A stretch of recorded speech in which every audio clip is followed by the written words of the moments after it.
Bonjour tout le monde. Aujourd'hui j'ai décidé de vous parler d'un problème qui doit toucher pas mal de blogueurs finalement, enfin en tout cas moi je m'en rends compte, que ce soit par le biais de mes coachings ou des échanges que je peux avoir avec mes lecteurs, etc. C'est un problème qui est très récurrent et qui est très problématique finalement, donc il fallait absolument que je vous en parle. Vous l'avez vu dans le titre, aujourd'hui on va parler de perfectionnisme et je réalise finalement que c'est quelque chose qui touche pas mal de blogueurs, qui terrorise pas mal de blogueurs et qui les empêche vraiment d'avancer et de faire les choses finalement. Parce que je vois tellement de personnes qui rêvent d'avoir un blog, qui rêvent de gagner leur vie grâce à ça et qui finalement n'avancent pas dans ce projet-là, voire ne créent même pas du tout le blog, parce qu'ils attendent sans arrêt le bon moment, ou alors ils attendent que leur bannière soit parfaite, ou ils attendent d'avoir 600 articles d'avance, etc. Bref, ils se fixent des objectifs assez fous pour un début de blog et c'est ce qui les bloque complètement et qui les empêche d'avancer, qui les empêche finalement de réaliser les objectifs qui se sont fixés. Et c'est peut-être votre cas, du coup c'est peut-être pour vous, pour les gens comme vous que je tourne cette vidéo, donc j'espère que ça va vous aider.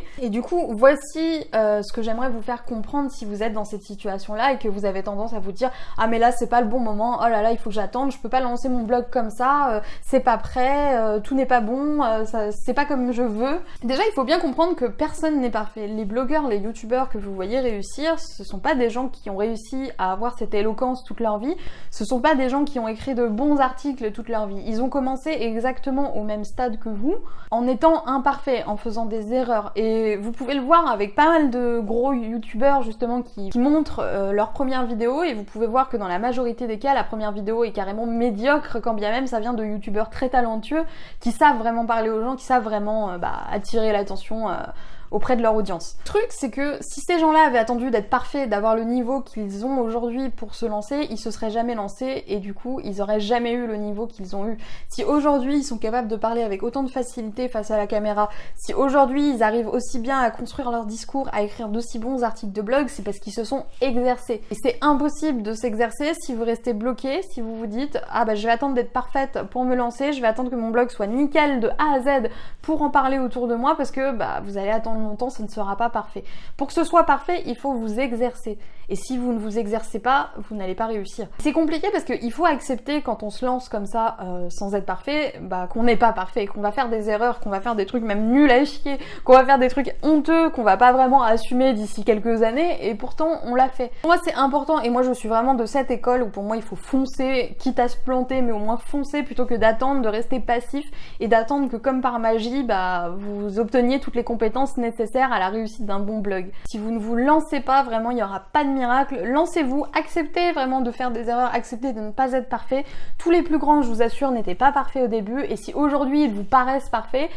c'est parce que ils ont fait des tonnes et des tonnes de vidéos foireuses avant d'en arriver là. Ça les a pas empêchés de réussir et ça a pas terni leur réputation, ça a pas détruit leur vie de tourner une vidéo un peu nulle ou d'écrire un article un peu nul. En plus, il faut bien comprendre un truc, et ça c'est Olivier Roland qui le dit, et je trouve que c'est vraiment la phrase qui m'a un petit peu débloquée, si on peut dire, c'est que quand vous vous lancez au début, personne ne verra ce que vous faites à part votre mère, et c'est ça la bonne et la mauvaise nouvelle finalement. Parce que oui, vous n'allez pas attirer beaucoup de gens, hein, génial, super scoop, quand vous allez vous lancer, parce qu'au début, on a tous cette traversée du désert, entre guillemets, où finalement on est en train d'acquérir de l'audience, donc on n'a pas encore de lecteurs réguliers, on n'a pas encore d'audience fidèle, on est encore en train de conquérir le cœur des gens. C'est un point fort finalement, parce que vu qu'il n'y a pas énormément de gens qui vont vous suivre, si vous faites une bêtise, si vous écrivez un mauvais article, si vous tournez une vidéo un peu nulle, si votre design il n'est pas encore totalement au point, finalement il n'y a pas tant de gens que ça qui vont le voir, et vous allez pouvoir l'améliorer plus tard. C'est ça l'avantage du web, c'est que tout est un petit peu corrigeable, supprimable, etc. Bon, dans la mesure du possible bien sûr, mais tout est quasiment corrigeable par la suite. Donc si vous faites une erreur maintenant et que vous en rendez compte dans 3 mois, vous allez pouvoir supprimer la vidéo, vous allez pouvoir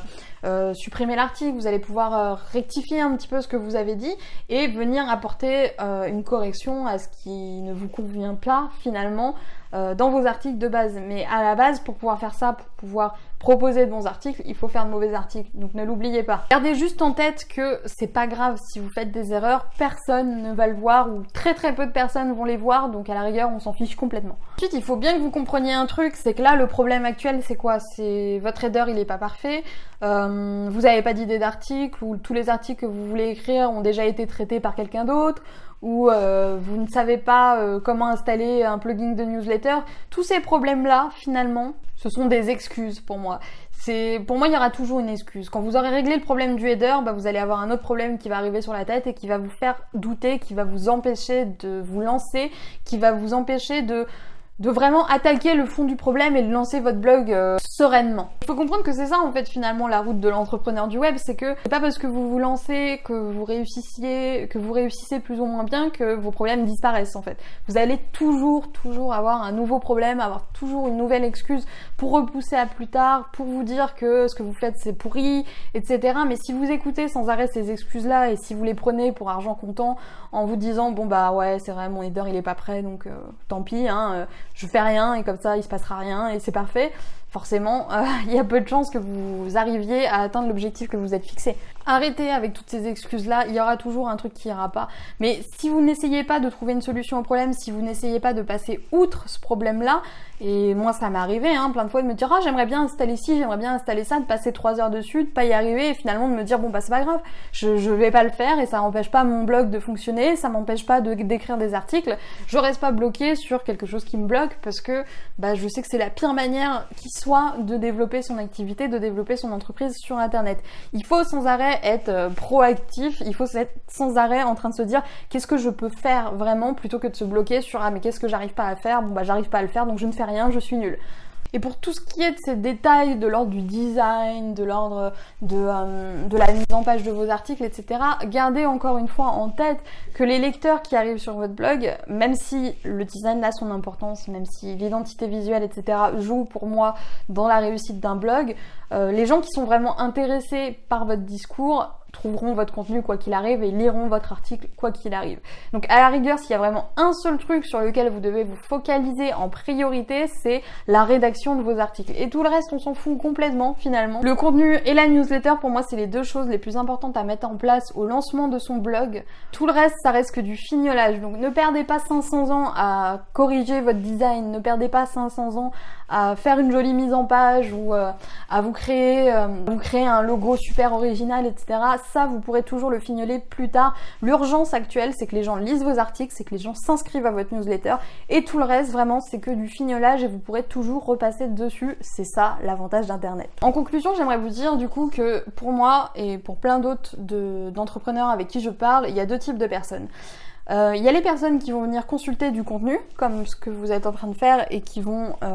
prendre ce contenu, prendre ces astuces, les mettre en place sur leur blog, et qui vont peut-être ou non réussir en fonction des astuces qui leur ont été données. Et il y a les personnes qui vont emmagasiner un nombre de formations colossales, qui vont garder un nombre de vidéos colossales, et qui ne vont rien en tirer, ou en tout cas qui vont se dire bon bah j'ai quelques connaissances, mais j'ai pas tout ce qu'il me faut, donc je vais encore apprendre un petit peu avant de me lancer, parce que ces gens-là, vraiment, je pense que c'est ceux qui ont le plus gros problème à se lancer. Ceux qui veulent tout savoir pour commencer, ceux qui veulent tout savoir pour démarrer, sont les gens qui ont le plus de chances finalement de laisser tomber l'affaire, de lâcher l'affaire. Moi, je vous invite vraiment à ne pas être comme ça, à ne pas être un consommateur de contenu passif, de vraiment écouter ce que les gens vous disent et d'essayer de le mettre en place dans votre activité, dans votre business, mais quoi qu'il arrive, de vous lancer, parce que si vous ne vous lancez pas, vous aurez beau regarder toutes les vidéos du monde, vous aurez beau acheter toutes les formations de la planète, il se passera jamais rien en fait. Il y a des gens qui pensent qu'il faut acheter une formation pour réussir, qu'il faut acheter une formation pour être capable de